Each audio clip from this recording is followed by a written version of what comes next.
Well, a little bit more on Dishonest Abe. I got to put this out. I'm getting tired of putting these videos out, but the one question is, like say for instance, people say it's Abe Lincoln's war, and they're recognizing that fact, and they're saying that it was an invasion of the South, and they say he was only trying to preserve the Union for keeping the taxes going into the federal government.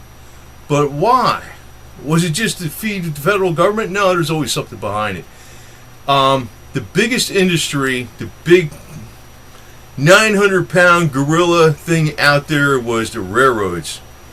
Later now, it's the oil companies, right? But back then, in his time, it was the railroads. They can use wood to power a locomotive. Steam engine. You put some wood in there, you got the boiler going, and you get going, man. So wasn't necessarily the oil industry back then. That was young, very young. There wasn't any motors back then. 1861, 1865. Steam power, man, powered by wood. So the railroads got heavily subsidized by the government. That's why. As a matter of fact, the railroads used the slave labor in the South to build northern railroads on a lease basis. And the canal builders did that too. They don't tell you that crap. Oh no, man. See, I had to look at this because I was looking at Pope whatever the ninth, Pope Pius the Ninth, whatever. I forgot which pope it was at the time. Forgive me forgetting what the Pope was at the time. He actually wrote, and this is something I just found out about. I was like, whoa, baby. He actually wrote to Jefferson Davis, called him the Honorable President Jefferson Davis, and not that he made an official recognition of the legitimacy of the Confederacy. He did write a letter and send a picture with him signing his name on the picture. That, hey, basically calling him the Honorable President Jefferson Davis. And that letter, which actually became public, caused a lot of Union soldiers to desert the ranks who were Roman Catholic. And Abe Lincoln went ballistic over that crap, man. Something else they don't tell you, man.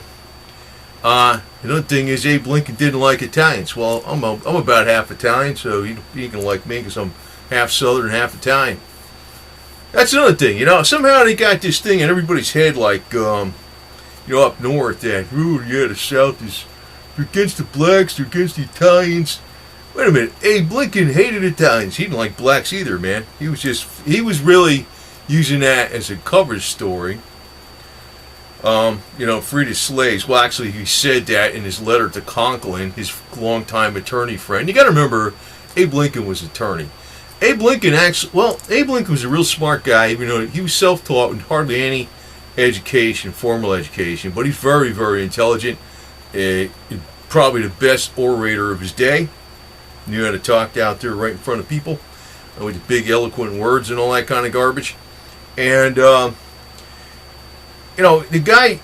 guy was on the ball, but he was in with the money, and he's an attorney, which kind of tells you he's an evil genius. Okay, now in a letter to his longtime friend Conklin, who was he was an attorney from Illinois, originally from New York City, but later moved to Illinois.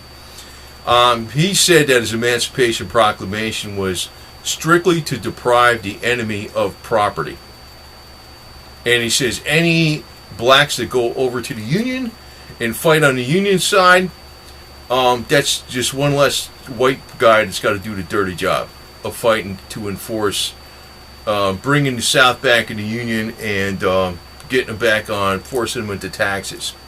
See, back in 1828, a little bit after 1828, South Carolina, where my Southern heritage is from, right where General William Tecumseh Sherman crashed through too. I'm surprised my family survived, but there were privates. I don't know if they had slaves or not. I don't think they did. Say they had one. I don't know. But the reason I say they couldn't have slaves probably is because they're privates. Usually somebody's got money, it has slaves, and then they go in the military, they're going to be an officer, right? So every single one of them was a private. So they weren't even NCOs. And one of them was an NCO for a while, then he got busted back down, probably for being too much of a rebel. But he was actually in everything. He was in a Manistee, Bull Run, Gettysburg, man, you name it, man. Harper's Ferry. That unit got virtually wiped out. There was only 53 left, and he was one of them. And my other one, he was in the 21st Regiment. That was the 8th Regiment, South Carolina. The other one was in the 21st Regiment, Timmonsville Minutemen. That was his company. And they had like 90% casualties.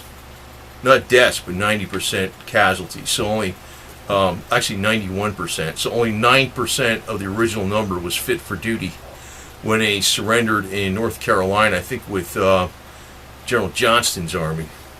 I mean, and then whoever's left at the farm, you know, I mean, there was people in my family that were 70-something years old that didn't fight, and then they were stuck back at the farm with Sherman coming through that area, okay?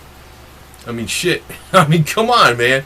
This was not like, you know, these people aren't doing this because we want to keep a black person as a slave. Bullshit. It was over. And actually, if you look at, in South Carolina, you look at all the flags, and on all the flags, they'll say, South Carolina, such and such regiment, volunteers. These guys weren't getting paid. Hardly shit. I mean, they got paid eventually, but not much, man. They were volunteers. You ain't got that kind of stuff going on today.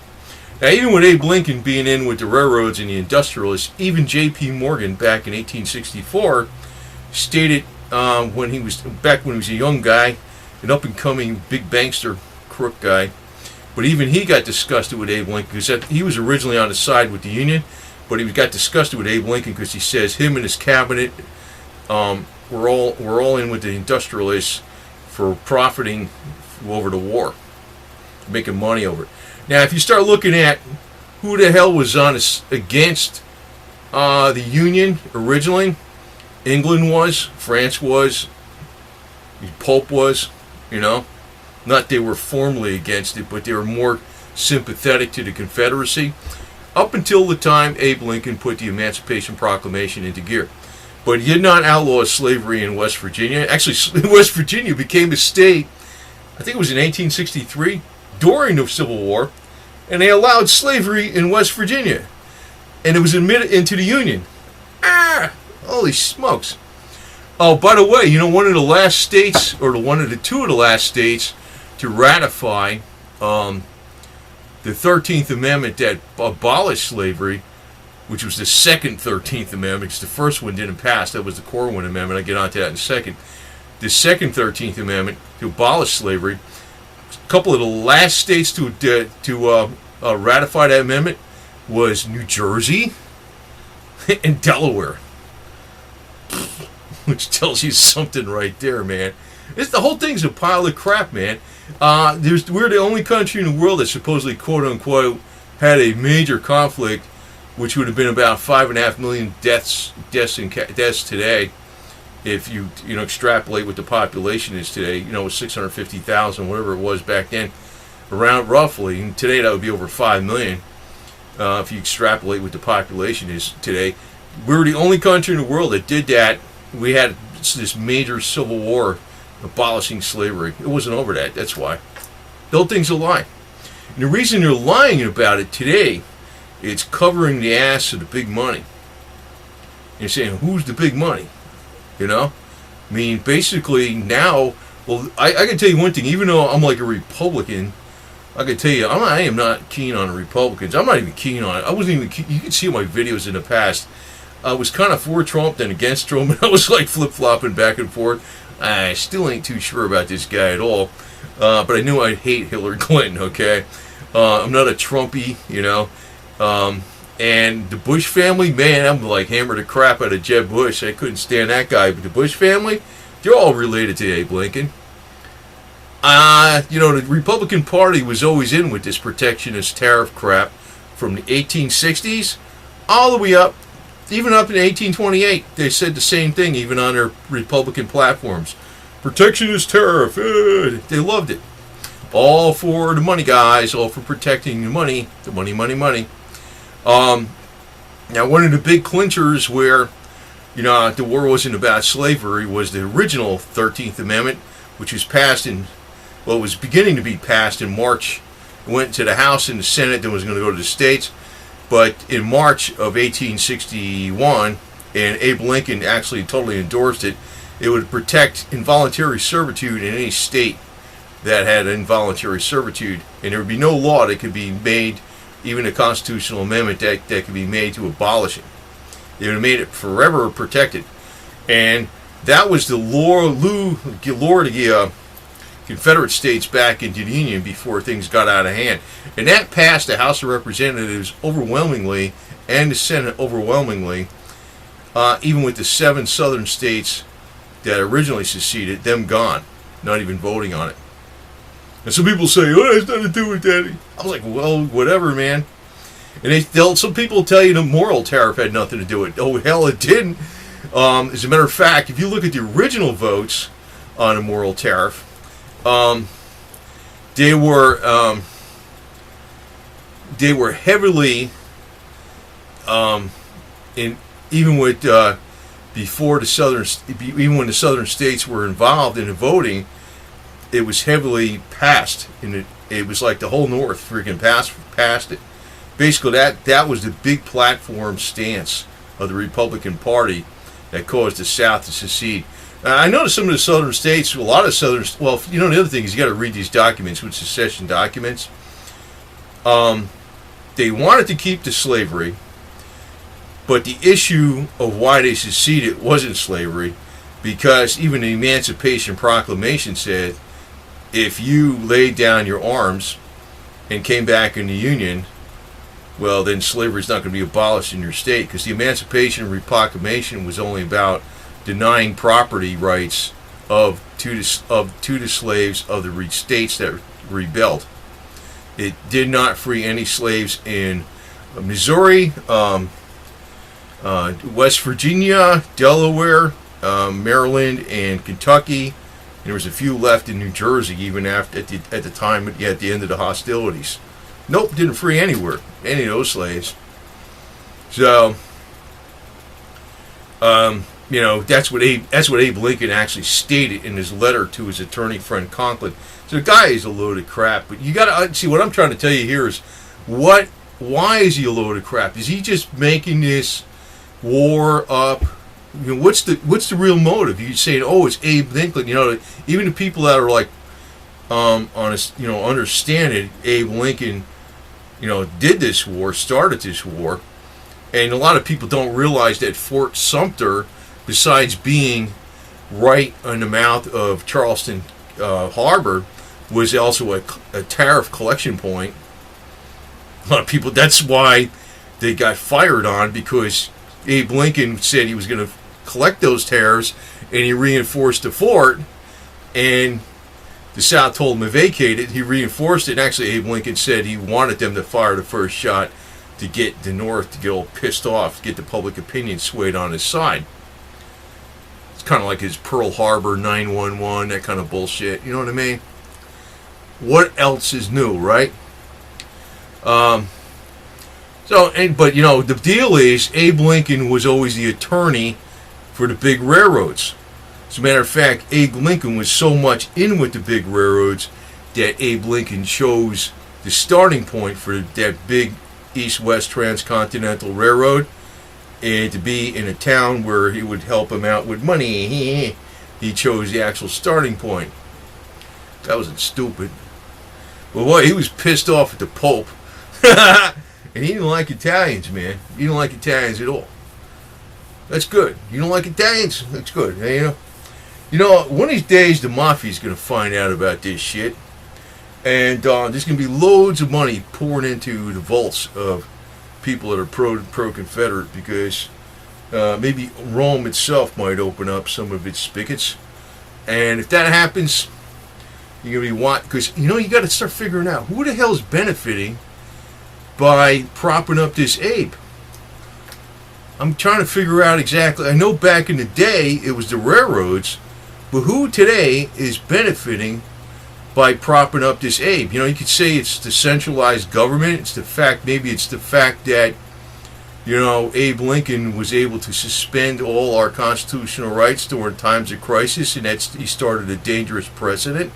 And, you know, the big money always likes it, has it.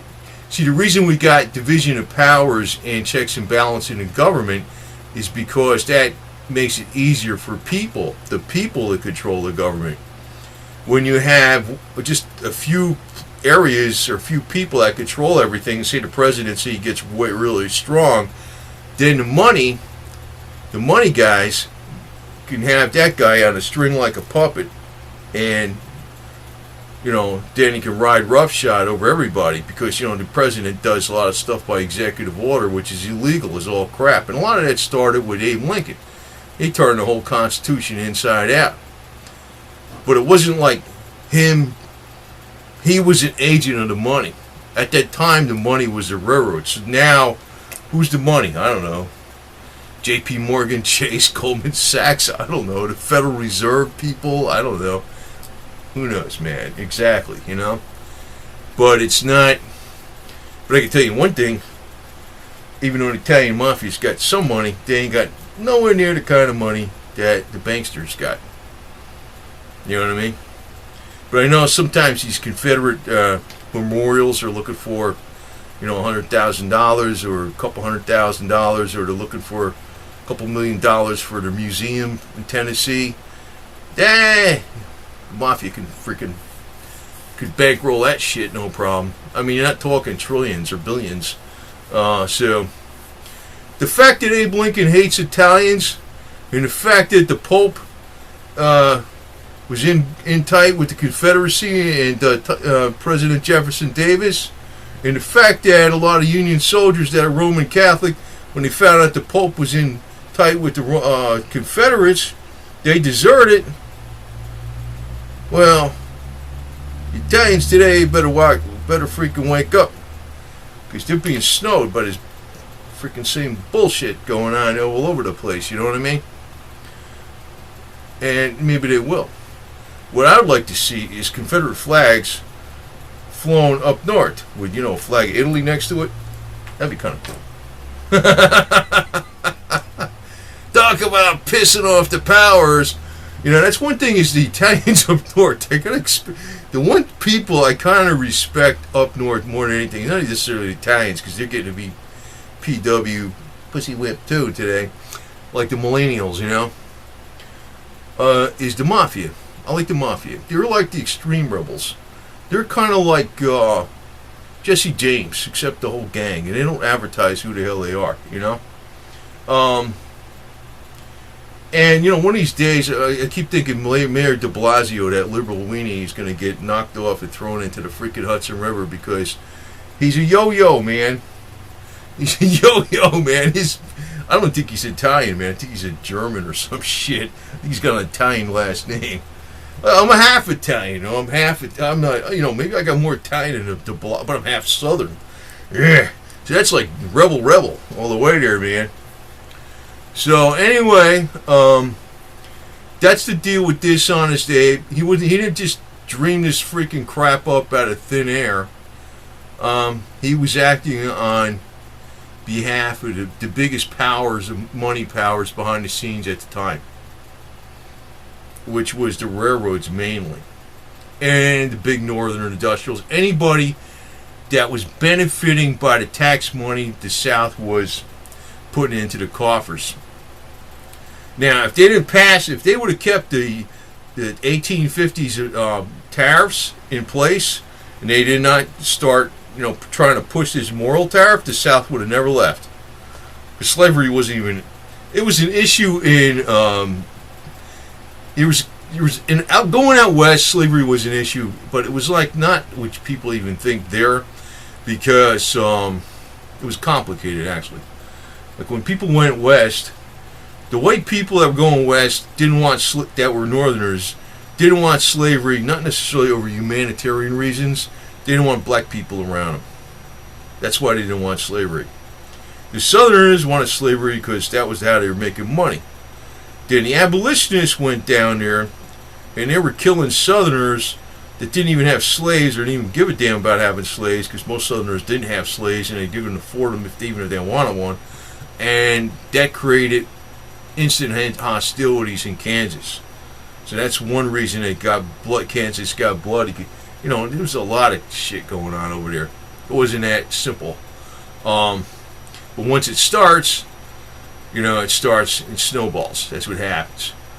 But the deal is, you know, there's a lot of historical evidence to show that the major, you know, easy theme that people commonly know. Yeah, the Civil War was fought over slavery. The North fought to free the slaves, and the South was fighting to keep them. No. Especially when you got stuff like Fighting Joe Hooker's, General Fighting Joe Hooker's Union Army, whatever it was. When they read the Emancipation Proclamation to the troops, they almost mutinied.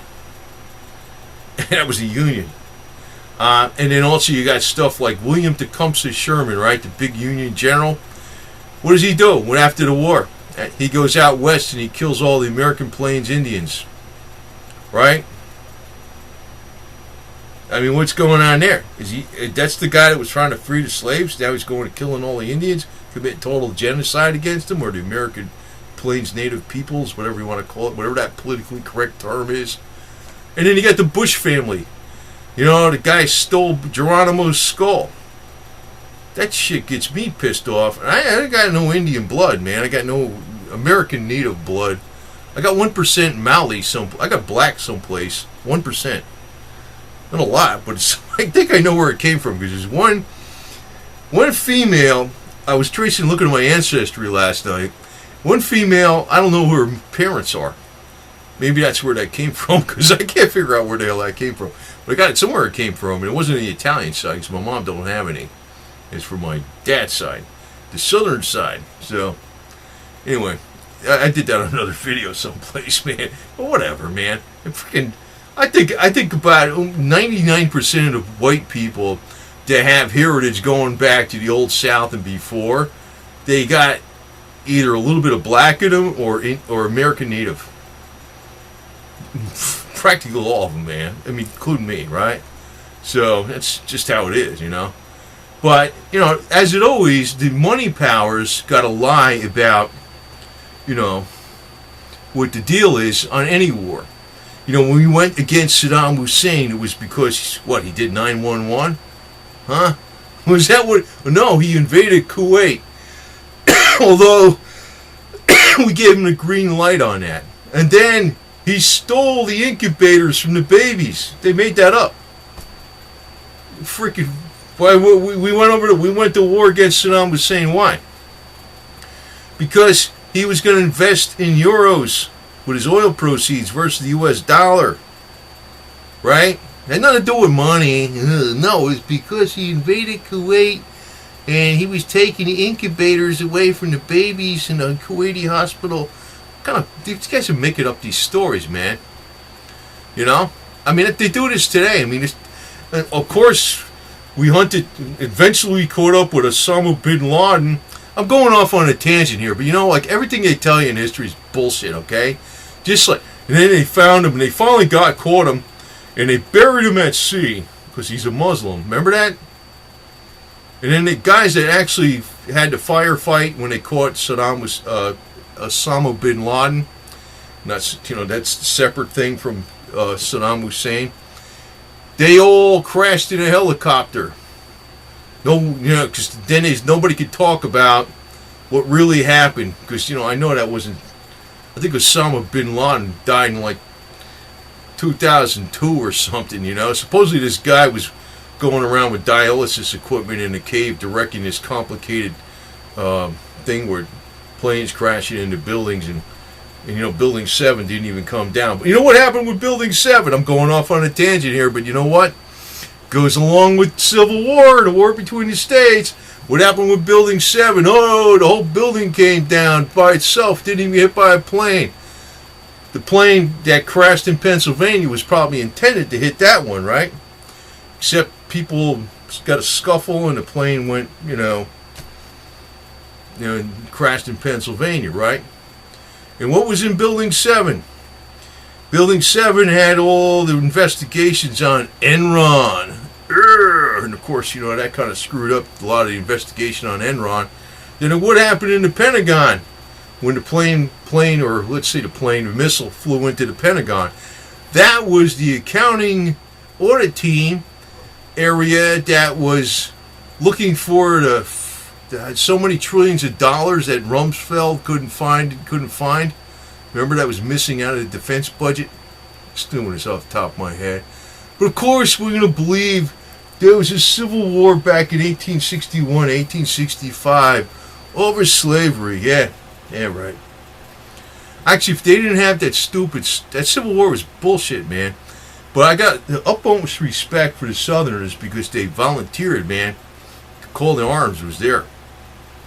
To me, the Southern Confederates, out of all American Confederates, out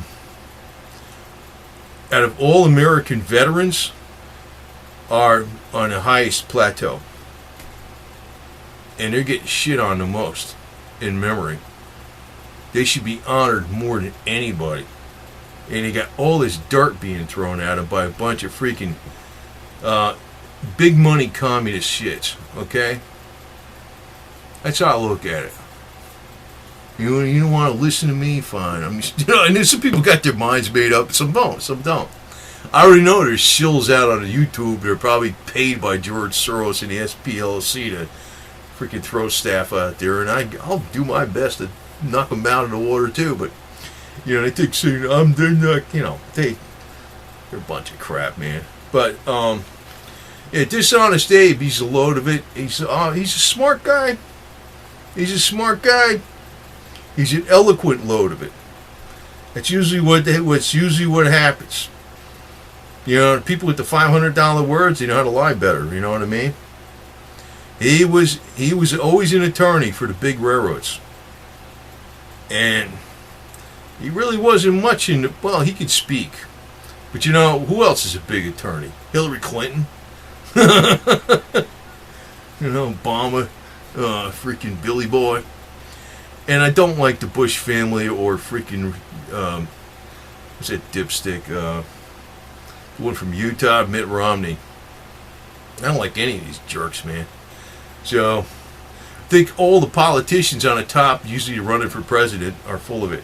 And I'm highly suspicious of Trump, man. But Trump might be okay, but he is a bullshit artist and a salesman. I can tell you that right now. I've always been right about that shit. He's a BSer. He's a BSer, man. So sometimes people like when I put out these Confederate videos, they think, well, you must have voted for Trump. Well, let me put it this way. I sure as hell was going to vote for Hillary Clinton. God, you got to be kidding me, man. This freaking nasty bag lady ought to take her broom and freaking fly over the freaking Pacific Ocean and run out of gas halfway over into the shark-infested waters, man. Anyway, that's all I got to say about this shit. So, just remember the underlying reasons why Abe Lincoln pushed the war on the South, yes, was to preserve the Union, which was for what? Preserve the Union so he can collect the taxes, which he was going to collect the taxes. One of the big benefactors of those taxes was the railroads. And remember, the government was upside down and broke. And why were they broke? Because the